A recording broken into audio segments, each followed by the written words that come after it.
1977년 미국의 거대 기업 코카콜라가 전 세계 어디에서도 겪지 못한 굴욕적인 요구에 직면했습니다. 한 국가가 그들의 심장부, 즉 100년 넘게 철저히 비밀로 지켜온 그들의 영혼을 공개하라고 명령한 것입니다. 이 요구를 들어주지 않는다면 그들은 당장 이 나라를 떠나야 했습니다. 콜라 한 병에 100조 원의 가치를 부여하는 전설의 시럽 7X 코카콜라 역사상 단 한 번 이 비밀을 공개하라는 최후 통첩을 보낸 나라는 어디였을까요? 바로 인구 14억의 거대 시장 인도입니다. 이것은 코카콜라가 인도에서 쫓겨나고 17년 동안 시장에서 사라졌다가 돌아와서 자신들을 대체했던 토종 경쟁사를 통째로 삼켜버린 잔혹하고 치밀한 복수의 역사입니다. 코카콜라는 인도가 영국으로부터 독립한 지 불과 3년 만인 1950년에 인도 시장에 진출했습니다. 초기의 성공은 폭발적이었습니다. 인도인들은 빠르게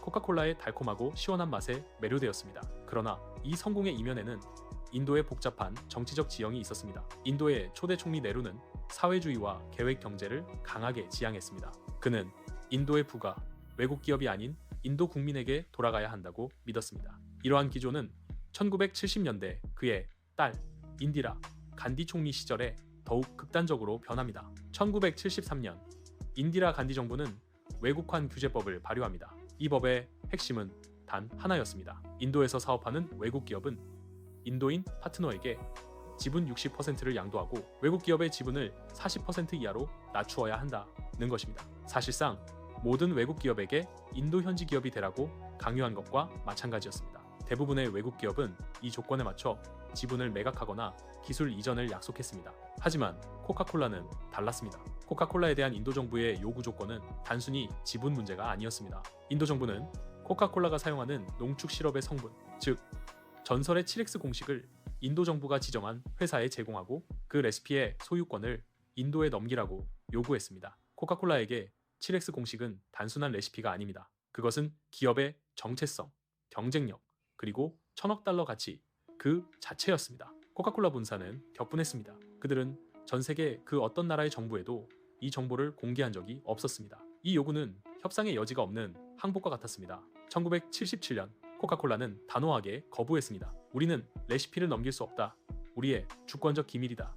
그 결과는 즉각적이었습니다. 인도 정부는 코카콜라의 사업 면허를 취소했고 코카콜라는 인도 전역에 60개 제조 공장을 멈추고 쫓겨나듯이 인도를 떠나야 했습니다. 이 17년간의 인도 역사가 한순간에 멈춘 것입니다. 코카콜라가 떠난 인도 시장은 거대한 공백이었습니다. 인도인들은 여전히 탄산음료를 원했지만 콜라의 제왕은 사라졌습니다. 이 기회를 놓치지 않은 것은 인도의 식음료 대기업 파를레 그룹이었습니다. 파를레 그룹은 곧바로 콜라를 대체할 새로운 음료를 개발합니다. 그것이 바로 텀스업이었습니다. 텀스업은 코카콜라보다 훨씬 더 강하고 스파이시한 맛 그리고 더 많은 설탕을 사용했습니다.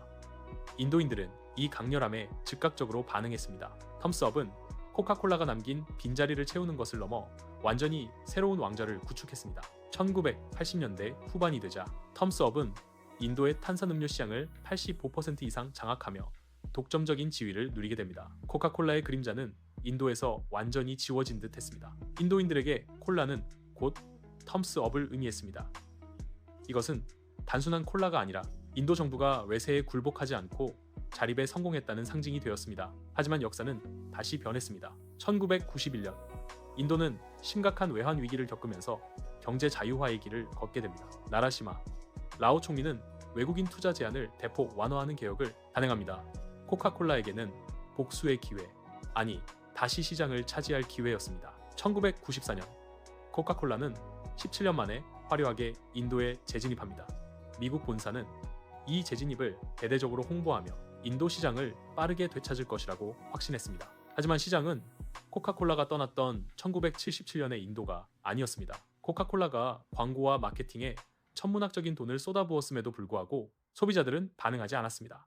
텀스업은 너무나 강력했습니다. 인도 전역의 유통망은 이미 텀스업과 파를레 그룹이 장악하고 있었고 인도인들은 텀스업의 강렬한 맛에 길들여져 있었습니다. 코카콜라의 부드러운 맛은 오히려 밋밋하다는 평가를 받았습니다. 코카콜라의 재진입은 처참한 실패로 끝날 위기에 처했습니다. 코카콜라는 이 문제를 해결하기 위해 충격적이고도 대담한 전략을 수립합니다. 그것은 바로 경쟁자를 매수하는 것이었습니다. 코카콜라는 1993년 텀스업과 파를레 그룹이 보유한 모든 음료 브랜드를 인수하는 협상을 시작했습니다. 인수 가격은 당시 약 6천만 달러.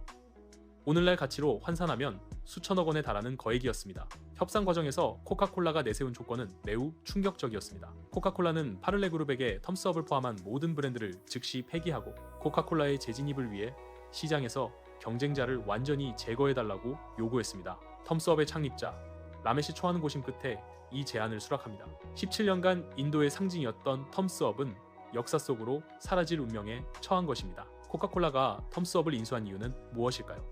단순히 경쟁자를 제거하기 위해서였을까요? 아닙니다.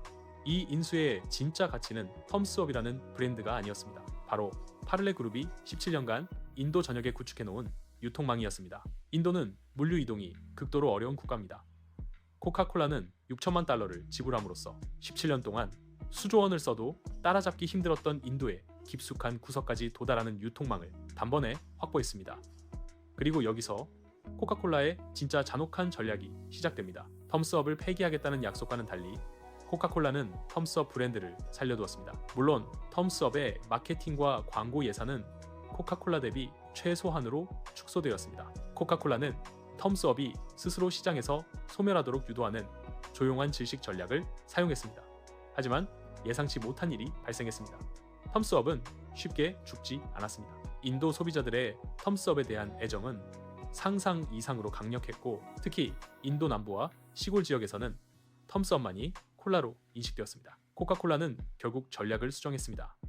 텀스업을 폐기하는 대신 텀스업을 인도인의 취향에 맞는 매운 콜라라는 독특한 포지셔닝으로 재활용합니다. 그리고 이를 코카콜라와 펩시라는 글로벌 브랜드와 함께 인도 시장을 지배하는 멀티 브랜드 전략의 핵심 축으로 사용했습니다. 2024년 코카콜라는 인도 음료 시장의 60% 이상을 지배하고 있습니다. 코카콜라는 자신들을 쫓아냈던 나라에 돌아와 그 나라의 상징을 흡수하고 결국 시장을 완전히 장악했습니다. 텀스업은 아직도 인도의 주요 브랜드로 남아있지만 이제 그 이익은 인도 기업이 아닌 미국 본사로 흘러갑니다. 17년 전 코카콜라에게 7X 레시피를 요구하며 국유화를 시도했던 인도 정부의 패배는 아이러니하게도 코카콜라가 유통망을 확보하고 시장을 지배하는 완벽한 발판이 되었습니다. 때로는 시장에서 가장 강력한 무기는 레시피가 아닌 경쟁자를 압도할 수 있는 자본력과 냉철한 인수합병 전략일 수 있습니다. 인도 시장의 역사는 이를 여실히 증명하고 있습니다.